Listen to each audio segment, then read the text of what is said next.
उन्हाळा सुरू झाला आहे. उन्हाची तीव्रता खूप आहे. अशा या कडाक्याच्या उन्हाळ्यात काहीतरी थंडगार प्यावंसं वाटतं. तर आज आपण अशीच थंडगार रेसिपी बघतोय, ती म्हणजे बदाम मिल्कशेक. जसं गाड्यावर मिळतो ना, त्यापेक्षा भारी मिल्कशेक आपण घरी कसा बनवायचा याची रेसिपी बघतोय. जेव्हा आपण बाहेर मिल्कशेक पितो त्यावेळेस तो खूप कॉस्टली मिळतो. पण आपण घरच्या घरी जर बनवला तर तो खूप टेस्टी आणि कमी साहित्यात तो तयार होतो. अगदी लहानांपासून मोठ्यांपर्यंत सर्वांनाच आवडेल असा आज आपण बदाम मिल्कशेक बनवतोय. त्यामुळे एक लाईक नक्की करा. तर नमस्कार, मी नयन मराठी रेसिपीमध्ये तुमचं सर्वांचं पुन्हा एकदा खूप खूप खूप मनापासून स्वागत. तर रेसिपी तुमच्या लक्षात आलीच आहे. आपण रेसिपी सुरू करतोय, पण त्याआधी एक छोटंसं निवेदन आहे.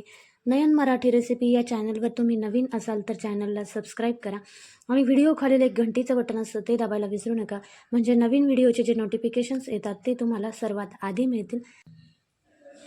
आज आपण बदाम मिल्कशेकची रेसिपी बनवतोय. तर त्यासाठी मी इथं 1 लिटर गाईचं दूध घेतलं. तुम्हाला जर म्हशीचं दूध उपलब्ध झालं तर ते तुम्ही घेऊ शकता, कारण गाईचं दूध थोडंसं पातळ असतं, म्हशीचं दूध घट्टसर असतं, त्यामुळं तापवण्यासाठी थोडासा वेळ कमी लागतो.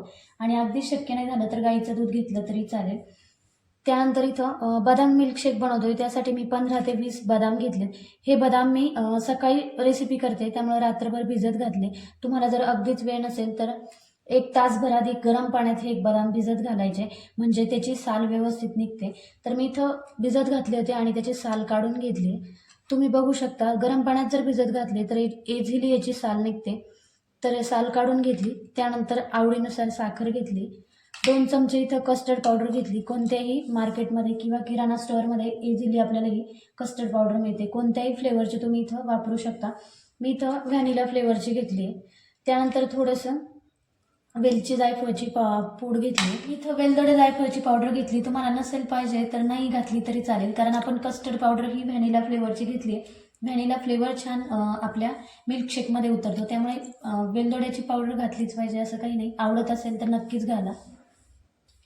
आता आपण हे घेतलेलं दूध उकळून घेऊ.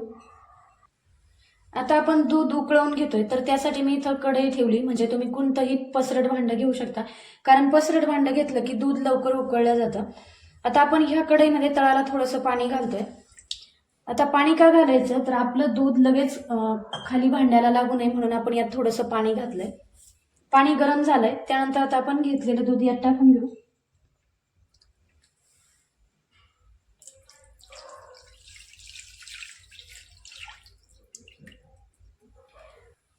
आता दूध गरम करायला ठेवलं. एक उकळी येऊपर्यंत आपण गॅस थोडासा मोठाच ठेवायचा.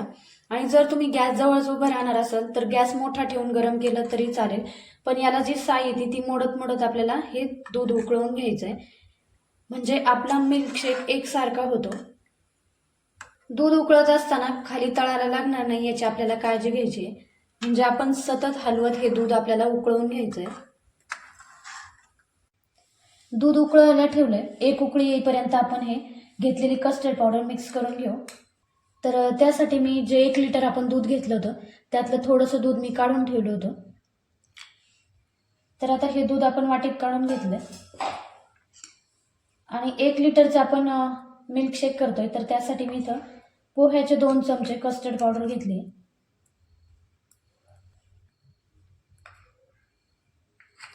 आता ही व्यवस्थित आपल्याला या दुधामध्ये मिक्स करून घ्यायची आहे. दूध तापवण्याच्या आधी आपण हे दूध काढून घेतलं होतं, कारण गरम दुधामध्ये या कस्टर्ड पावडरच्या गुठळ्या होतात. कस्टर्ड पावडर आपण दुधामध्ये व्यवस्थित मिक्स करून घेतली. आता ही व्यवस्थित मिक्स झाली. त्यानंतर आपण जे 15 ते 20 जवळजवळ 20 बदाम मी इथं घेतलेत. तर हे बदाम आता आपण मिक्सरला बारीक करून घेणार आहे. तर त्यासाठी मी इथं एक मिक्सरचं भांडं घेतलंय. त्यात आपण हे बदाम टाकून घेतोय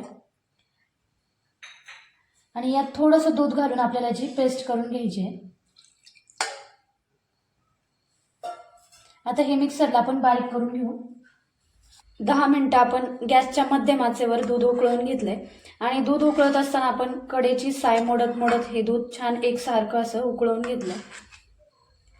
दूध बऱ्यापैकी उकळलंय. त्यानंतर आता आपण यात जी काजूची पेस्ट आपण तयार केली ती यात टाकून घेऊ.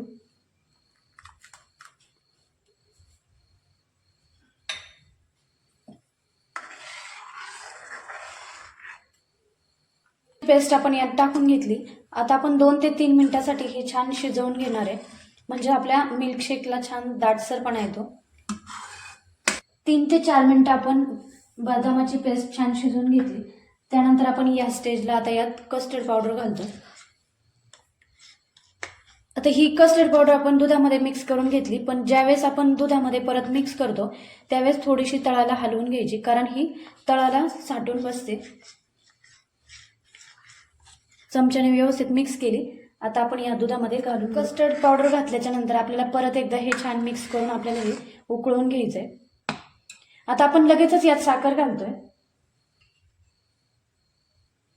इथं मी 1 वाटी साखर घेतली. तुम्ही तुमच्या आवडीनुसार साखरेचं प्रमाण कमी जास्त करू शकता, कारण हे दूध आटवून घेतो आपण, त्यामुळे थोडंसं दुधाची क्वांटिटी कमी होते. जर आपण खूप जास्त साखर घातली तर ते खूप गोडसर असं तयार होतं. आणि ह्या स्टेजला आपण लगेच साखर घातली, कारण साखर घातली की दूध थोडंसं पातळ होतं. त्यामुळे दूध आणि कस्टर्ड पावडर व्यवस्थित मिक्स होण्यासाठी आणि आपला थोडासा वेळही वाचतो, त्यामुळे आपण हे सोबत घातलंय. कस्टर्ड पावडर आपण यात घातली. दूध सारखं हलवत आपल्याला हे व्यवस्थित मिक्स करून घ्यायचंय. आपण कस्टर्ड पावडर आणि साखर घातल्याच्या नंतर परत एकदा 8 ते 9 मिनिटं हे दूध छान उकळवून घेतलं, म्हणजे कस्टर्ड पावडर व्यवस्थित आपल्या दुधामध्ये शिजल्या जाते आणि आपल्या दुधाला छान दाटसरपणा येतो.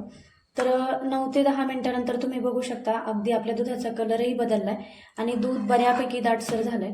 आता तुम्हाला मिल्कशेक किती प्रमाणात घट्ट किंवा पातळ पाहिजे त्यानुसार तुम्ही त्या स्टेजला तुम्ही गॅस बंद करायचा आहे. तर तुम्ही ह्या दुधाची कन्सिस्टन्सी बघू शकता. या स्टेजला मी इथं गॅस बंद करते. स्टेजला आता आपण गॅस बंद केलाय. त्यानंतर थोडेसे ड्रायफ्रुट्सचे तुकडे मी इथं टाकले. तुम्ही तुमच्या आवडीनुसार ड्रायफ्रुट्स घेऊ शकता, नाही घातले तरी चालेल. पण जेव्हा आपण मिल्कशेक पितो त्यावेळेस ते असे दाताखाली छान क्रंची लागतात. तर मी हे ड्रायफ्रुट्स थोडेसे तुपावर तळून घेतले होते. त्यानंतर आपण इथं वेलदोडे जायफळची पावडर घालतोय. तुम्हाला आवडत नसेल तर नाही घातली तरी चालेल. आणि हे व्यवस्थित मिक्स करून घ्यायचं. जे आपण ड्रायफ्रूटचे तुकडे घातले ते थोडेसे तुपावर तळून घेतले की ते मिल्कशेकमध्ये थोडासा क्रंच आपल्याला मिल्कशेक पिताना लागतो. तर आता हे आपण पूर्ण थंड होऊ देऊ आणि त्यानंतर आपण ही थोड्या वेळासाठी फ्रीजमध्ये सेट करून घेणार आहे. आता हे दूध आपल्याला पूर्ण थंड होऊ द्यायचं आहे आणि मग आपण हे फ्रीजमध्ये ठेवणार आहे. ज्यावेळेस आपण कस्टर्ड पावडर घातली होती त्यावेळेस सतत हलवत आपण हे दूध व्यवस्थित मिक्स करून घेतलं, कारण कस्टर्ड पावडरच्या लगेचच गुठळ्या होतात, त्यामुळे ती काळजी नक्कीच घ्या, म्हणजे आपलं मिल्कशेक एकसारखा तयार होतो. गॅस आपण बंद केलाय, पण बंद केल्याच्या नंतर दूध थोडंसं गरम असतं, त्यामुळे थोडंसं अधूनमधून हलवत आपल्याला हे व्यवस्थित मिक्स करून घ्यायचंय, कारण आपल्याला कस्टर्ड पावडरचा थर लगेचच खाली जमा होतो, त्यामुळे हे व्यवस्थित मिक्स करून आपल्याला हे थंड करून घ्यायचंय. गॅस आपण बंद केलाय आणि त्यानंतर आपण मिल्कशेक पूर्णपणे थंड होऊ दिला, म्हणजेच नॉर्मल टेम्परेचरला येऊ दिलं. त्यानंतर आपण हे कढईमधून एका पातेल्यामध्ये ट्रान्सफर करून घेतलं आणि 3 ते 4 तास आपण फ्रीजमध्ये सेट करण्यासाठी ठेवलं होतं. आता तुम्ही बघू शकता अगदी छान असं सेट झालंय आणि कन्सिस्टन्सीही बघू शकता. खूप जास्त घट्टसर नाही किंवा पातळ नाही, या पद्धतीने आपला मिल्कशेक तयार झाला आहे. यापेक्षा तुम्हाला जर घट्टसर आवडत असेल तर आपण इथं 1 लिटरसाठी 2 चमचे कस्टर्ड पावडर घेतली होती, तर तुम्ही 2.5 चमचे कस्टर्ड पावडर वापरू शकता, म्हणजे थोडासा दाटसर तयार होईल. पण आपण जो तयार केला तो अगदी व्यवस्थित तयार झाला आहे.